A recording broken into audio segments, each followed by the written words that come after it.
香喷喷的叫花火鸡，纯野生的焖煮浣熊肉，鲜嫩多汁的沙丁鱼，外加甜滋滋的拔丝橡果。看厨子这享受的表情，仿佛是在说，荒野求生对他来讲就只是换个地方吃饭而已。这次厨子和猎人来到了墨西哥的青铜峡谷，他们要在这里待上7天，并且利用最原始的食材吃到皇室级别的大餐。不过此次厨子和猎人都信心满满，因为这片地区里的动植物特别多，鹿、浣熊、禽鸟、鱼蟹都是不可多得的美味，再不济还有仙人掌和野果可以拿来煮着吃。这也就意味着他们在7天里很有可能顿顿大饱口福。怀揣着美好的憧憬，俩人开始了第1天的挑战。首先要做的就是沿着山坡往下走，然后找到一个水源安营扎寨。走了好几个小时，眼看气温越来越高，俩人的体力也越来越差。现在距离太阳下山只有4个小时了，这并不足以让他们顺利走到有干净水源的地方。猎人当即决定就在附近找个地方休整一夜，可长时间没有补充水分，厨子已经出现了脱水。好在不远处有个小水坑，虽然这个水不怎么清澈，但烧开后还是能够饮用的。两人在简单的喝了点水后，便决定解决一下晚餐。厨子不愧是美食家，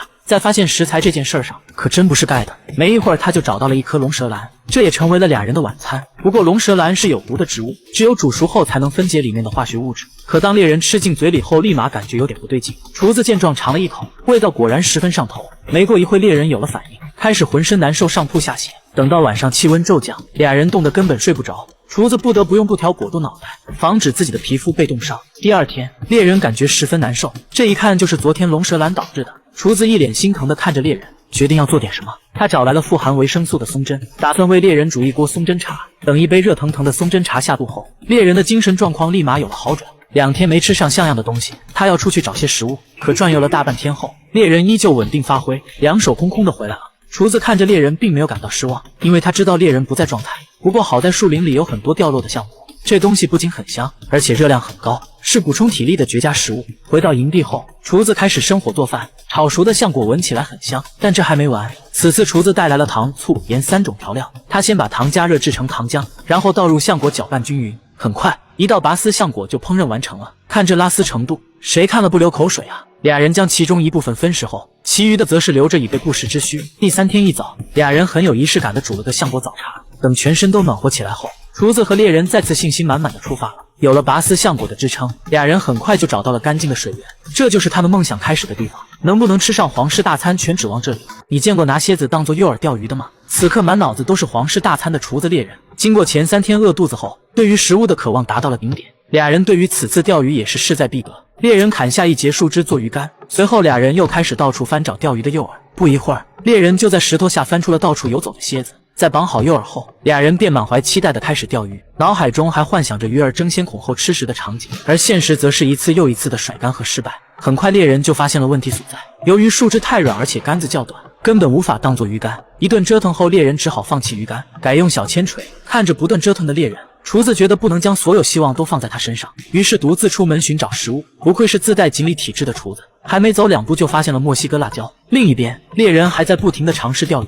庆幸的是，这次他的运气不错，鱼儿接二连三的咬钩，让他直接收获了3条沙丁鱼。随后又来到了自己布置的鱼线处查看，没想到竟然有收获，这下有了4条鱼，与前几天相比，真可谓收获颇丰。厨子看到猎人带回来的鱼，都快哭了出来。终于在饿了快4天后，俩人可以吃上第1顿肉了。厨子迫不及待地处理食材，剔掉鱼骨后放在火堆上烤，随后利用手头上的调料和鱼籽制作出了一个酸甜酱，最后再将烤过的鱼放在锅里用冷水浸泡一下，这可以让鱼的肉质更加紧实。两人迫不及待地分食着鱼肉，不由得发出赞叹，终于感觉又活了过来。第5天起床，猎人先去检查昨天布置的鱼线，好家伙，居然又有1条鱼上钩了。刚起床就有早餐吃的感觉，真的太好了。但这和他们刚来时立下的皇室大餐目标还有很大的差别。就这样，猎人怀揣着对皇室大餐的执念，又一次的踏上了捕猎之旅。这次他在路上发现了动物的足迹，于是设下了几个捕猎陷阱，希望明天能吃上大餐。第6天，一场突如其来的雨将2人惊醒，猎人满脑子想的都是昨天设下的陷阱，今天到底能吃到什么样的食物？一切都还是个未知数。刚刚检查陷阱，发现里面躺了一只肥美的大浣熊，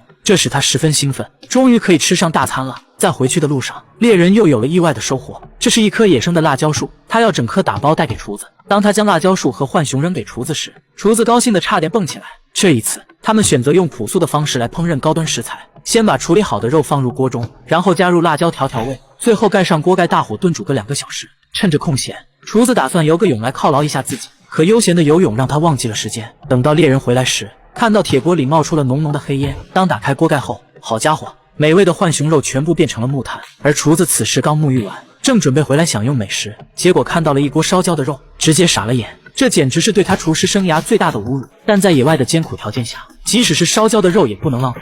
无奈之下，俩人只好决定将肉烧焦的部分去掉，凑合着吃。可去掉烧焦的部分后，俩人发现已经没有什么地方可以吃了。猎人只好再次出门寻找食物。浣熊带给了猎人很大的信心，他相信这次也一定可以满载而归。老天仿佛也不忍心他们饿肚子，没走2步，一只大火鸡就出现在猎人的视线范围中，拉弓射箭，行云流水。